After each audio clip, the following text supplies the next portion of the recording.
오늘 어느 분과 통화를 하다가 알게 된 사실 중에 하나는 그분이 지난 주일에 감기 때문에 예배를 못 오셨다고 하시더라고요.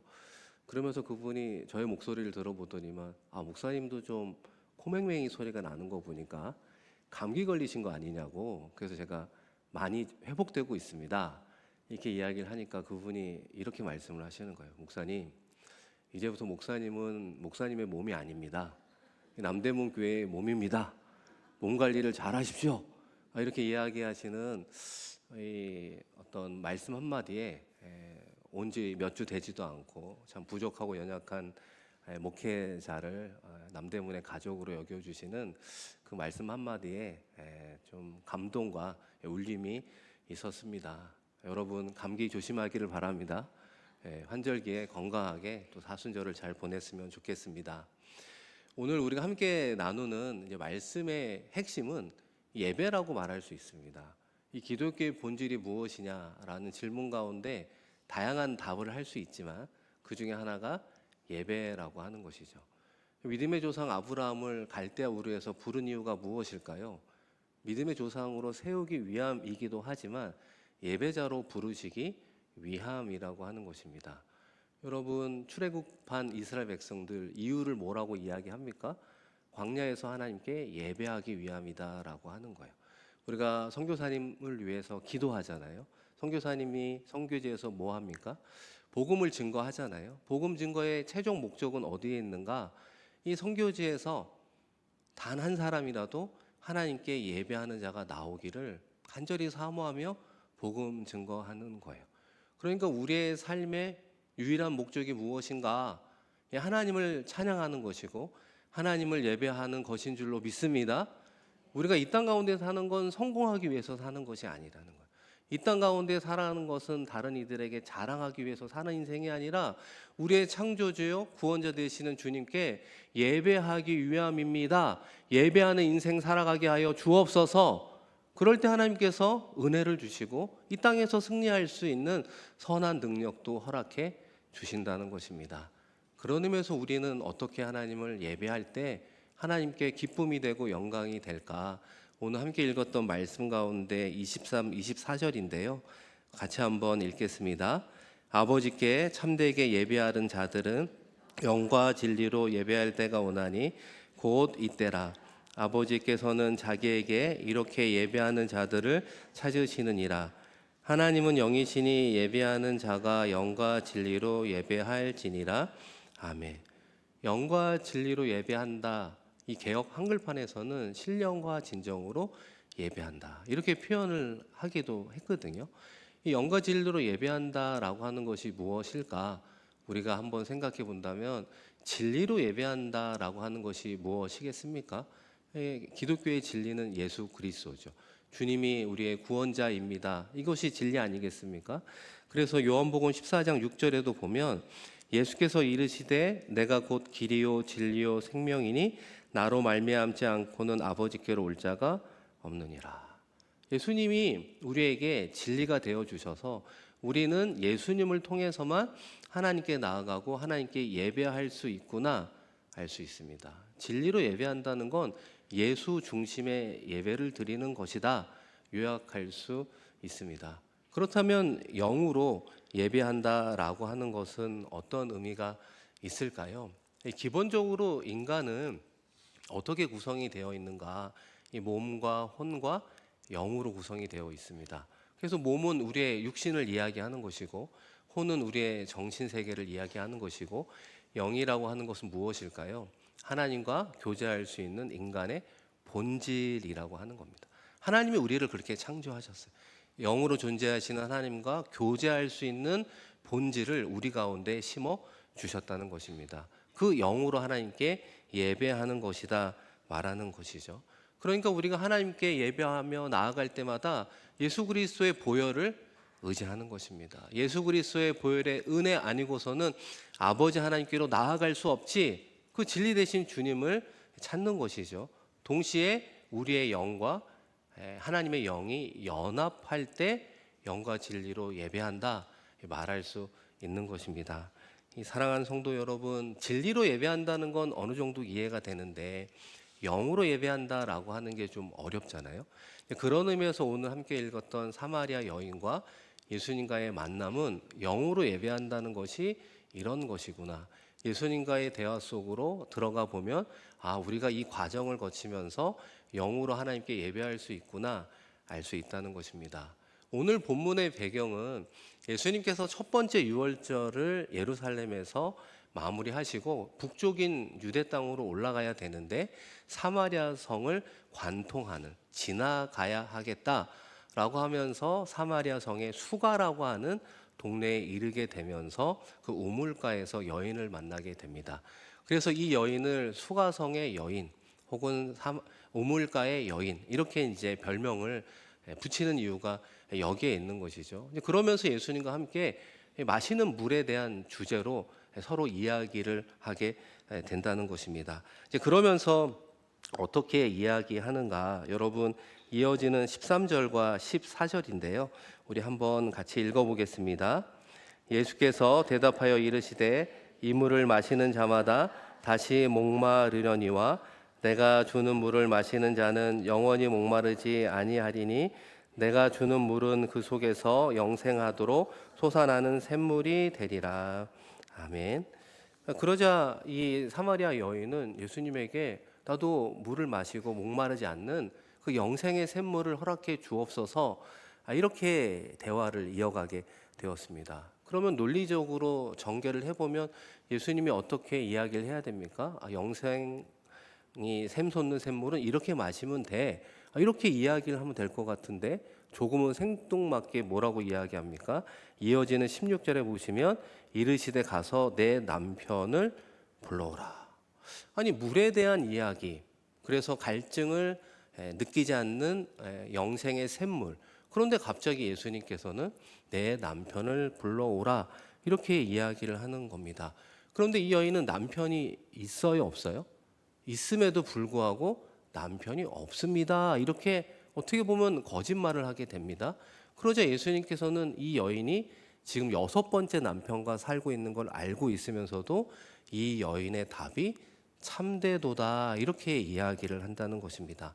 그러니까 이 물로 시작된 대화의 주제가 넘어가는 모습들이 우리가 보기에는 이해하기가 좀 어려운데 이 장면을 묵상하면 묵상할수록 우리가 무엇을 하나 알 수 있냐면 이 사마리아 여인과 예수님과의 대화가 잘 이루어지고 있구나, 뭔가 커뮤니케이션이 잘 되고 있구나, 이 두 분이 잘 소통하고 있구나라고 하는 것을 알 수 있다는 것입니다. 그런 의미에서 우리가 다 아는 내용이긴 하지만 그 행간을 한번 생각해 보면 이렇다는 것입니다.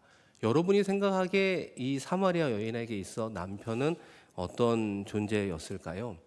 이 여인은 인생의 행복, 인생의 만족, 인생의 의미를 누구로부터 찾았을까요? 남편으로부터 그 인생의 행복과 그 의미를 찾으려고 했던 여인이었습니다. 그런데 그것이 해갈이 되었나요? 해갈되지 않았죠. 우리가 마치 물을 마시지 않으면 갈증을 느끼고 또 물을 마시더라도 또 갈증을 느낄 수밖에 없는 그런 모습들이 반복되듯이 이 여인도 이 남편을 만나면 행복한 줄 알았는데 아니라고 생각하니까 저 또 남편을 만나고 또 저 남편을 통해서 의미를 찾아보려고 했는데 그 의미를 찾을 수 없는 모습을 보게 되었다는 것입니다. 결과적으로 남편을 통해 참된 인생의 의미를 찾으려고 했던 그 여인의 수고가 수포로 돌아갔다는 것입니다. 그러니까 예수님께서 사마리아 여인에게 내 남편을 불러오라라고 하는 그 질문에 어떻게 대답을 합니까? 17절 앞부분에 보시면 여자가 대답하여 이르되 나는 남편이 없나이다. 문자적으로 남편이 없다는 것이 아니라 남편을 통해서 찾으려고 했던 행복, 의미, 진정한 인생의 참된 의미는 찾을 수 없었습니다. 남편을 통해서 그 정답은 찾을 수 없었습니다. 그렇게 대답한 것이 남편이 없다라고 이야기를 하는 거예요. 예수님도 그 여인의 대답을 왜 참되다 이야기하고 있습니까? 이어지는 17절 후반을 보시면요, 예수께서 이르시되 네가 남편이 없다는 말이 옳도다. 남편을 통해 찾으렸던 너의 행복, 만족을 구했으나 여전히 갈급하지 않느냐? 너의 대답이 옳도다라고 이야기를 하는 것입니다. 한 걸음 더 나아가 예수님께서 그 여인의 실체를 드러내어 주시고 있잖아요. 여러분 18절 말씀인데요. 우리 18절은 한번 같이 읽어보겠습니다. 너에게 남편 5이 있었고 지금 있는 자도 내 남편이 아니니 내 말이 참되도다. 예수님은 그 사마리아 여인을 처음 만났습니다. 그럼에도 불구하고 그 여인의 인생의 궤적을 잘 알고 계셨어요. 6번째 남편과 살고 있으나 참된 행복을 누리지 못하는 그 여인의 삶 전부를 꿰뚫어 보고 있었다는 것입니다. 결과적으로 이 여인이 얼마나 많이 놀랬겠습니까? 나를 처음 본 사람이 내 인생의 모든 것을 알고 있고 남편을 통해서 행복을 찾으려고 했던 모든 것이 물거품이 됐고 수포로 돌아갔다는 것, 그 모든 것을 다 꿰뚫고 있는 사람을 만나게 된 거죠. 그러니까 사마리아 여인이 예수님을 보고 내가 당신을 보아하니 선지자입니다. 이렇게 고백하면서 이 여인의 변화가 시작이 된다는 거예요. 주님을 향해 마음이 열리고 영적 세계로 들어가는 모습을 보게 된다는 것입니다. 영적 세계로 들어가는 모습을 어떻게 알 수 있느냐? 그 여인이 주님에게 무엇을 물어보게 됩니까? 우리가 어디서 예배해야 됩니까? 예배를 물어보기 시작한다는 것입니다. 여러분 이어지는 20절, 21절인데요. 우리 한번 같이 읽어보겠습니다. 우리 조상들은 이 산에서 예배하였는데 당신의 말은 예배할 곳이 예수께서 이르시되 여자여 내 말을 믿으라. 이 산에서도 말고 예루살렘에서도 말고 너희가 아버지께 예배할 때가 이르리라. 아멘. 그러니까요, 우리의 인생 가운데 예배를 드리고 싶을 때, 찬양하고 싶을 때가 있습니까? 없습니까? 그럴 때가 있죠.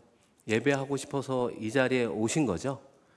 누가 억지로 등 떠밀어서 오신 거 아니시죠? 예배하고 싶어서, 찬양하고 싶어서 이 시간 이 자리에 현장과 온라인으로 우리는 예배한다는 것이죠. 그 간절한 마음이 하나님을 향할 때 우리의 영이 열려 영으로 예배를 드리는 예배자가 된다는 것입니다. 그래서 여러분 24절 말씀을 우리 한번 같이 읽겠습니다. 시작. 하나님은 영이시니 예배하는 자가 영과 진리로 예배할지니라. 아멘. 그러니까 이 순간 이 사마리아 여인과 예수님은 영과 진리로 만나고 있는 것입니다. 사마리아 여인의 영이 열리고 진리이신 주님을 만나 하나님을 찾는 예배자로 서고 있구나, 우리가 볼 수 있다는 것입니다. 사랑하는 성도 여러분, 우리가 어떻게 영과 진리로 예배하는 예배자가 될 수 있을까? 이 사마리아 여인이 걸었던 예수님과의 대화의 스텝을 우리가 밟을 필요가 있습니다. 앞서 말씀드린 것처럼 사마리아 여인은 남편을 통해서 자신의 행복을 찾으려고 했다는 것이죠. 인생의 갈증을 해소하려고 했다는 것입니다. 사랑하는 성도 여러분, 여러분은 무엇을 통해 인생의 갈증을 해소하려고 하십니까? 이 질문이 무척 중요한 것 같아요. 우리가 예수님을 믿으며 살아가지만 예배실을 벗어나 우리의 삶의 자리, 가정과 일터에서 모임 가운데 우리의 인생의 갈증을 정말 우리는 무엇으로 해소하려 합니까? 그 질문 앞에 우리는 어떻게 대답할 수 있을까요? 이 여인과 같은 고백을 해야 된다는 것입니다. 남편이 없습니다. 물질이 아니었습니다. 명예가 아니었습니다. 이 땅에서의 성공이 아니었습니다라고 하는 진실된 고백이 이루어질 때 우리의 마음이 하나님을 향해 열리게 된다는 것입니다. 영으로 예배하는 그 진정한 예배자로 준비되어진다는 것입니다.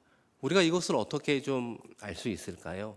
이 전도서 1장 2절에 보면 이 전도자라고 알려진 솔로몬이 이런 고백을 하고 있습니다. 한번 읽어볼까요? 전도자가 이르되 헛되고 헛되며 헛되고 헛되니 모든 것이 헛되도다. 이 전도자는 솔로몬입니다. 그런데 왜 솔로몬의 인생 후미에 지은 전도서에서 솔로몬이란 이름으로 등장하지 않고 전도자라고 하는 이름으로 등장하는 이유가 무엇일까요? 그의 인생을 뒤돌아 보았을 때 이런 신앙 고백을 하며 등장하고 있습니다. 헛되고 헛되며 헛되고 헛되니 모든 것이 헛되도다. 인생의 모든 것을 다 누려보았던 솔로몬, 곧 전도자인데 왜 참여하는 영혼이라는 이름의 뜻으로 전도자라는 그런 뜻으로 돌아와서 헛되다라고 하는 것을 5번이나 반복해서 강조하는 이유는 무엇일까요? 인생이 헛되다는 거예요. 그런데 어떤 인생이 헛되냐? 하나님과 무관한 삶을 살았던 모든 부귀영화까지 헛되고 헛되며 헛되고 헛되니 모든 것이 헛됩니다 라고 하는 것을 깨달을 때 참여하는 영혼 전도자로 하나님 앞에 서게 되었다는 것입니다. 그러한 신앙의 상태가 되었을 때 우리의 영이 열리는구나. 입술로 하나님을 찬양하는 것이 아니라 우리의 심령으로, 우리의 영으로 하나님을 찬양하며 경배할 수 있구나. 성경은 우리에게 말하고 있다는 것입니다. 제가 서울 사대를 나왔잖아요. 오래전에 대학 생활을 하면서 많은 다양한 대학생들을 만나게 되었습니다. 이 내비게이터라는 선교단체에 제가 한 2년간 머물게 되었거든요. 그런데 이 서울대에 들어온, 특별히 아주 높은 과에 들어온 학생들도 이 많은 내비게이터 선교단체에 들어오는 경우를 보게 되었습니다.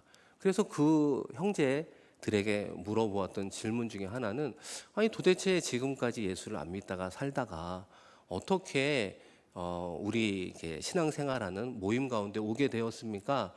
라는 질문 가운데 그 많은 분들의 공통적인 답이 하나 있었습니다. 그것이 요한복음 8장 32절인데요. 진리를 알지니 진리가 너희를 자유롭게 하리라. 이 말씀 한마디가 마음에 꽂혔대요.